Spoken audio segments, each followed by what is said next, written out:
Good morning all of you. काल काय बघितलं आपण लास्ट?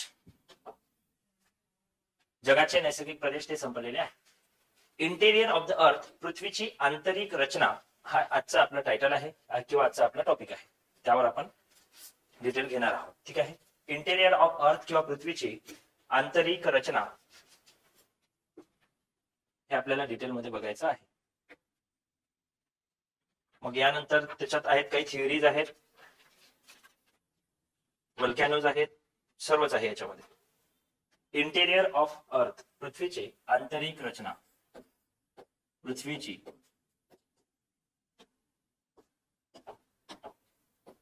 आंतरिक रचना, इंटेरियर ऑफ अर्थ.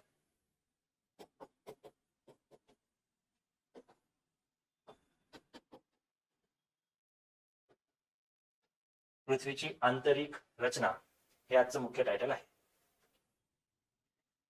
हे बाकीचे लोक काय येत नसतात काय माहिती. मला वाटतं यांना मॅथ्स ची जास्त अत्यंत आवश्यकता आहे. ठीक आहे, करूया आपण ते. लिहायचं याच्यामध्ये, भूपृष्ठापासून जवळपास 6371 किलोमीटर हे पृथ्वी आहे आपली. हे भूपृष्ठ आहे, सरफेस आहे, जिथं आपण राहतो आहे. इथं पृथ्वीचा गाभा आहे किंवा कोअर आहे. ठीक आहे. इथून इथपर्यंतची डेप्थ आहे. किती आहे? 6371 केएम. भूपृष्ठापासून 6371, कुठे 17 पण दिलेलं पाहायला भेटेल. 6371 किलोमीटर गाभ्यापर्यंत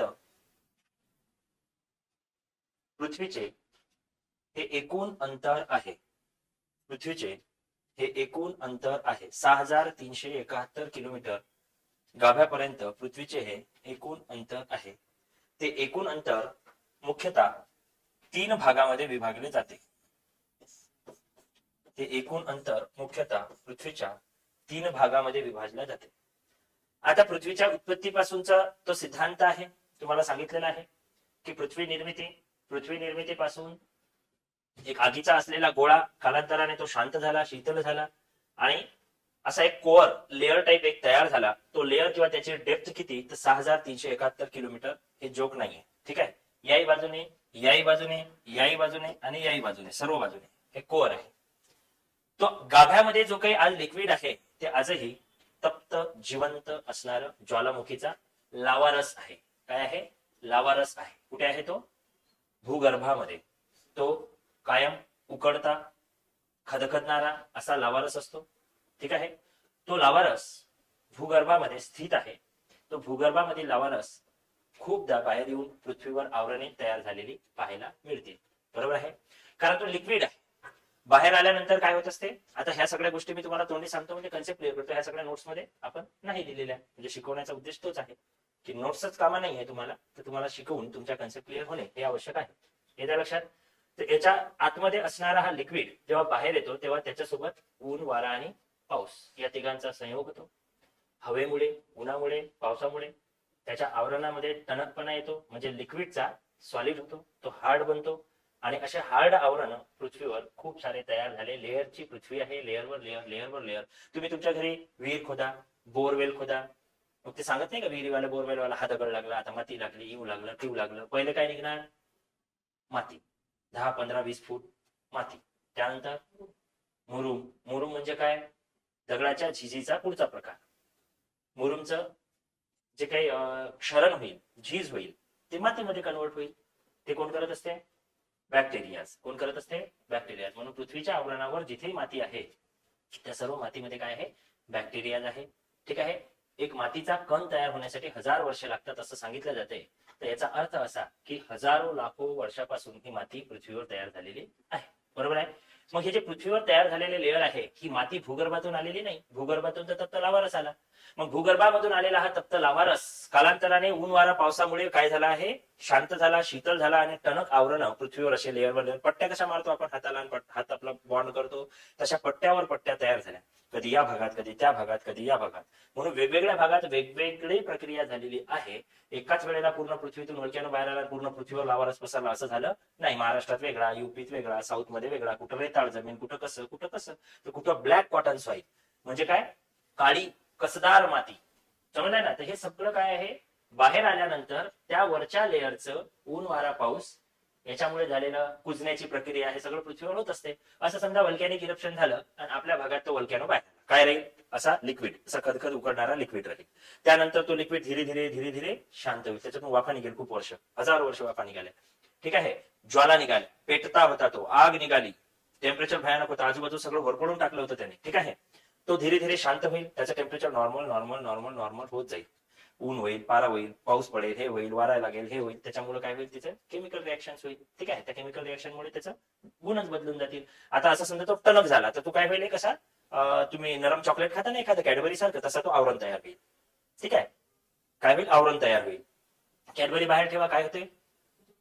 वितळते, पातळ होते, आहे त्या पॉकेटातच. तोच पातळ पॉकेट फ्रीजर मध्ये ठेवा, काय होईल? टणक होईल. बरोबर आहे ना? कशामुळे? त्याच्या गुणधर्मांमध्ये आपण काय केलं? बदल केले. त्याला त्याचं रेफ्रिजरेशन वेगळ्या पद्धतीने केलं. समजले आहे? तेच तुम्ही एखादी गोष्ट समजा, आता तुम्ही ते गोळे खाताय, खोबरा गोळ्या, संत्रा गोळ्या खाता ना. ठीक आहे. ते टणक बनल्या कशा? डायरेक्ट मशीन मधून टणक काढल्या का बाहेर त्यांनी? नाही, लिक्विडचं सॉलिड मध्ये, म्हणजे मृदूचं कठीण मध्ये रूपांतरण केलं, मग त्याची पॅकिंग होईल. तशाच पद्धतीने हा लिक्विड फॉर्मॅट मध्ये असणारा हा व्हॉल्कॅनो भूगर्भातून जेव्हा बाहेर आला, आता हा व्हॉल्कॅनो भूगर्भामधून येत असताना जे काही लेअर आहे त्याला कापून बाहेर येईल, त्याला भेग पाडून बाहेर येईल, भेगी उद्रेकाच्या माध्यमातून बाहेर येईल, किंवा गोल एक असा विहिरीसारखा कुंडातून बाहेर येईल. ठीक आहे. बाहेर आल्यावर तो फोर्सफुली वर फेकला जाईल आणि पृथ्वीवर पडेल, पसरेल. मग आता आपल्या इथला जो पठार तयार झालाय, महाराष्ट्र पठार, याचं मुख्य केंद्र नंदुरबार मध्ये, नवापूरमध्ये सांगितलं जाते. बरोबर आहे? मग नंदुरबार पासून तो व्हॉल्कॅनिक इरप्शन झाला, तो पसरत पसरत पसरत पसरत पसरत इथपर्यंत आला. मग किती मोठ्या प्रमाणात, कुठं नंदुरबार, कुठं आपण, समजत आहे काय म्हणायचं? म्हणजे किती मोठ्या प्रमाणात व्हॉल्कॅनिक इरप्शन झालं असावं, हजारो वर्षापर्यंत चाललं असावं. समजलं आहे?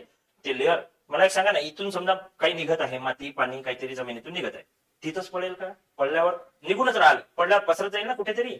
बोरचं पाणी लागत नाही का? तुम्ही बघितलं नाही का? बोरला पाणी लागलं तर ते पूर्ण गावभर पसरते, ते तर शेतात पसरते पूर्ण. का? कारण ते लिक्विड आहे. समजलं आहे? आणि समजा ते लिक्विड आल्यानंतर, समजा ते बोरच्या पाण्यातून, समजा बोर मधून पाणी न येता व्हॉल्कॅनोच आला. ठीक आहे. आला, लागला भूगर्भात धक्का लागला, एवढ्यात आतमध्ये बोर मारतच नाही आपण. 200, 300, 400 फूट, 500 फूट झालं. मी म्हणतो आपण भूगर्भापर्यंत बोर मारली, उदाहरण दाखल इथं बोर मारली, इथपर्यंत शक्य आहे का? नाही, मारली बोर. काय? व्हॉल्कॅनोला जागाच भेटली यायला, ते जागाच पाहत असते, कारण धक्के मारत असते, तो खदखद उकळत असते, तेव्हा पृथ्वीच्या भूकवचाला तो दनादन असे धक्के मारत असते. त्या धक्के मारण्याच्या प्रक्रियेमुळे भूकंप सुद्धा होते, त्याच्या वेव्ज बाहेर येतात, प्रायमरी वेव्ज वगैरे, सेकंडरी वेव्ज, अशा भूपृष्ठ लहरांवर ते येतात. त्याला आपण अर्थक्वेक म्हणतो, भूकंप म्हणतो. कंप म्हणजे कंपन, हलणे, काहीतरी हादरे बसणे, ते हादरे बसवते. पण तो एवढ्या आतमध्ये आहे की त्याच्या हादऱ्याने इथं याला काहीच परिणाम होत नाही. ठीक आहे. त्याच्या हादऱ्याने याला काहीच परिणाम होत नाही.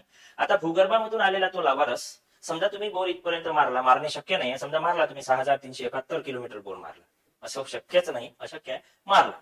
उदाहरण तुम्हाला समजायसाठी, काय झाला? तुम्ही पाईप टाकला, मस्त जागा भेटली त्याला, तो मस्त पाईप मधून फुल फोर्सनं वर येईल, आणि त्याला जागा पाहिजे वर यायला, तर आपण त्याच्यावर आवरण तयार झाले ना, तर तो वर आला, पाणी निघण्याऐवजी व्हॉल्कॅनो निघाला. पहिले तर ते बोर मारणारे जळून खाक होतील, जे बोर मारणारा मालक तिथं असा ठमक्यात उभा आहे, तोही खाक होईल तिथं, कारण त्याचं टेम्परेचर किती आहे भाऊ? किती आहे? 6000 डिग्री सेल्सिअस, नॉट जोक. आणि आल्यानंतर बोरला असा नरबीर लागतो, असं काही ऐकलं असेल गावामध्ये तुम्ही, असा फुल फोर्सली वर फेकल्या जातो. ते मशीनचा पाईप असतं, फेकून देते ते. ठीक आहे, कारण ते फोर्स आहे ना भाऊ, त्याला निघायला जागा पाहिजे होती. तो आल्यानंतर फुल असा वर जाईल, काय फूट जायचा तेवढा जाईल. वर गेल्यावर वरच राहील का? तो असा पडेल ना कुठेतरी, मग पसरेल. पडला असा की असा धबधब धबधब धबधब धार पडेल. मग ते काय व्हॉल्कॅनो आहे, पाणी ठीक आहे, ते आपल्याला आनंद होईल. व्हॉल्कॅनो आल्यावर आपल्याला पडता भुईतोडी पडेल. ते आल्यानंतर असा पसरेल, बाजूला पडला तर काय होईल? तिथून तेवढ्या परिसरात तो पसरेल. तरी येऊनच राहिला तर त्याही भागात तो पडल्यावर आणखी पसरेल, म्हणजे त्याचा पसरटपणा तो वळत वळत वळत वळत वळत वळत आजूबाजूचा सगळा एरिया तो कव्हर करेल. मग त्या एरियामध्ये जेवढे जमिनीवर लेअर असेल ते सगळं नष्ट होईल, बॅक्टेरिया सगळं सगळं जळून खाक होईल, टोटल त्याच्या खाली दबेल, झाडं करपून जातील, पक्षी प्राणी पशु पक्षी मरून जातील. हा सर्व पसरल्यानंतर काय होईल?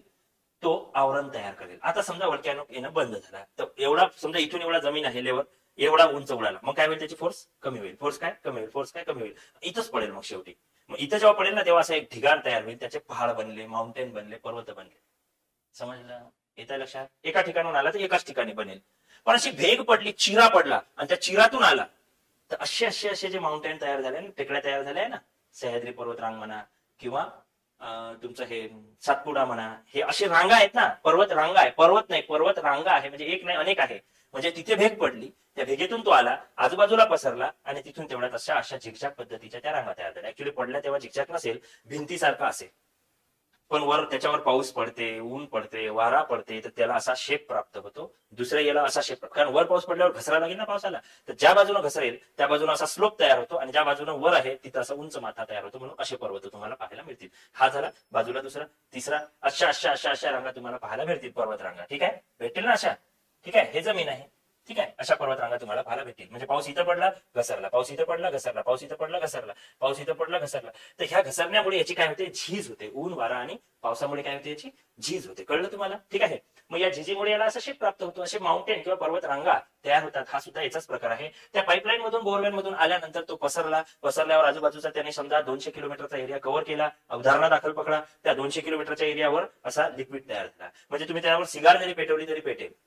तुम्ही धक्का लावला तर वांग्याचं भरीत होईल तुमच्या बोटाचं. समजलं आहे? समजलं काय म्हणायचं? म्हणजे त्याच्यात काही टाका तुम्ही, जसा लोखंड जरी टाकला, हा टेबल जरी टाकला, तर एका सेकंदात पाणी होईल, वितळून जाईल. म्हणजे त्याचं टेम्परेचर तेवढं आहे ना भाऊ. ठीक आहे. पण अशी एखादी गोष्ट तुमच्याकडे आहे की जे जवळपास 8000 डिग्री सेल्सिअस टेम्परेचर सहन करते, ते टाका, ते नाही वितळेल. थोडा वेळ लागेल त्याला, कारण जे मेटल तुम्ही त्याच्यात टाकताय त्या मेटलची क्षमता आहे की 7-8 डिग्री सेल्सिअस ते टेम्परेचर सहन करू शकते. पण ते 6000च्या आतमध्ये ज्यांचं आहे ते तर वितळणार. तसं काही मेटल नाहीये. दुसरी गोष्ट अशी आहे की तो पसरल्यानंतर त्या भागात काय होईल, अशी नरम ब्रेड सारखी लेदर तयार होईल, गादी तयार होईल. मग तो किती जाळं होईल हे काही सांगता येत नाही. तो किती प्रमाणात बाहेर आला त्याच्यावर डिपेंड आहे ना. तो समजा 25 फूट जाळा झाला, तर मग सर्व एरियात 25 फूट जाळा लेअर साचेल. ठीक आहे, लेअर साचेल.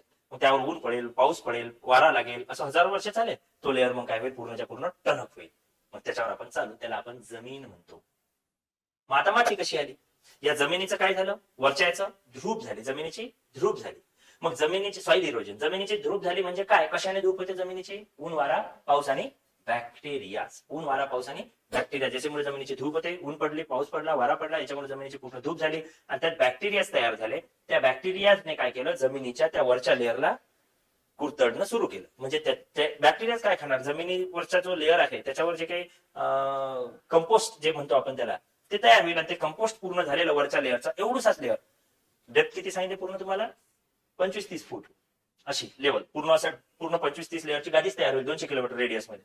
ठीक आहे. एवढ्या याची लेअरची धीरे धीरे म्हणजे 1000 वर्ष लागेल, तेव्हा मातीचा एक एक कण होतो की अशा एका कणाचे मिळून मातीवर एवढा लेअर तयार होईल. मग एवढा, मग एवढा, मग एवढा, मग एवढा, असं करून करून असं समजा 10 फूट काय झालं, माती तयार झाली. 1000 वर्ष लागेल, लाखो वर्ष लागेल. मग 10 फूट माती टोटल, त्याची हे किती जाडी 25-30 फूट आणि 10 फूट काय झाले माती. वरची 10 फूट माती, त्या मातीवर मग आपण शेती करा, घर बांधा, येऊ करा, टेव करा, झालं. बरोबर आहे ना. समजा आपल्याला आता ते माती हटवायची, पूर्ण 10 फूट माती हटवा, काय लागेल, तोच पाषाण, ज्या पाषाणाने वळक्यानं तयार झाला होता. पण 10 फूट माती भविष्यात 11 फूट होईल, भविष्यात 12 फूट होईल, कारण बॅक्टेरिया खाली खाली खाली खाली खाली खाली जमिनीमध्ये त्याला हे करत करत चाललेच आहे. ठीक आहे, समजत आहे काय म्हणायचं. म्हणून मातीची जर वरच्या ध्रुप झाली, वरच्या जर मातीची काय झाली, धूप झाली, तर सुपीक माती चालली जाते. कारण वरच्याही मातीत बॅक्टेरिया आहे, मधातही बॅक्टेरिया आहे, खाली पण बॅक्टेरिया आहे. ठीक आहे. आता वर समजा त्या मातीवर पाऊस पडला, काय होईल, ते पाऊस झिरपत झिरपत झिरपत झिरपत त्या दगडापर्यंत जाईल, दगडावर साचेल, तिथं मग पाण्याचा साठा तिथं सॅच्युरेशन होईल. दगडापर्यंत पाऊस झिरपत झिरपत, अरे जमिनीत पाणी चाललं म्हणजे नेमकं चाललं कुठे भाऊ, जमिनीत पाणी चाललं, मुरतेनं पाणी मुरलं म्हणजे नेमकं चाललं कुठे, त्या मातीत मुरेल, मुरत मुरत मुरत मुरत खाली जाईल. 10 फूट जर पाणी खाली गेलं तर 11व्या फुटाला तो दगड लागेल. समजत आहे, त्या दगडावर ते पाणी जाऊन साचेल. मग आता दगडावर पाणी साचल्यावर काय होईल, एखादा दगड पाण्यात ठेवा बरं, तो दगड असा नरम होईल, काही दिवसांना फुटून जाईल आपोआप. का? कारण पाण्यामध्ये जे गुणधर्म आहे ते त्या दगडाला झिजवतील. मग ते पाणी त्या दगडावर साचल्यानंतर पूर्ण एरियात दगड जो तयार झाला, 10 फूट माती, 10 फूट मातीच्या खाली पाणी जाईल, त्या दगडावर पाणी साचेल. मग पाणी आहे, ऊनही आहे, वाराही आहे, ऊनही जाते, टेम्परेचरही जाते तिथपर्यंत. बरोबर आहे. म्हणून खालची जमीन गरम होते ना. मग ठीक आहे, जमीन उकरा तुम्ही, थंडार असते का आतमध्ये, नाही गरम असते. समजले ना. कारण भूगर्भातील उष्णता आहे, वरची पण उष्णता आहे, दोन्ही उष्णतेच्या मधात ते थांबेल. राईट. मग ऊन आहे, वारा आहे, पाऊस आहे. आता वारा आहे हे तुम्ही कसं सांगणार, बॅक्टेरिया जिवंत आहे म्हणजे काय, विनाक्षी श्वसनाच्या प्रक्रियेमुळे तो जिवंत आहे. दह्यात बॅक्टेरिया असतात, मरत का नाही, कारण त्यातला ऑक्सिजन ते घेतात. समजत आहे काय म्हणायचं, म्हणजे विनाक्षी श्वसनाच्या प्रक्रियेमुळे ते जिवंत आहे. ऊन वारा पावसामुळे त्या दगडाची पण झीज होईल, धीरे धीरे धीरे धीरे तो दगड झिजेल आणि त्याची मातीमध्ये विघटन होईल, रूपांतरण होईल, मातीचा लेअर वाढत जाईल. समजलं. असं या भूकवचामध्ये आहे. सगळ्या काही लेअर्स आहे भूकवचामध्ये. म्हणजे पहिला मातीचा लेअर आहे, नंतर मग आणखी पाषाण आहे, यू आहे, ट्यू आहे, असं सगळं करून मग आतमध्ये वल्कॅनो आहे. कळलं?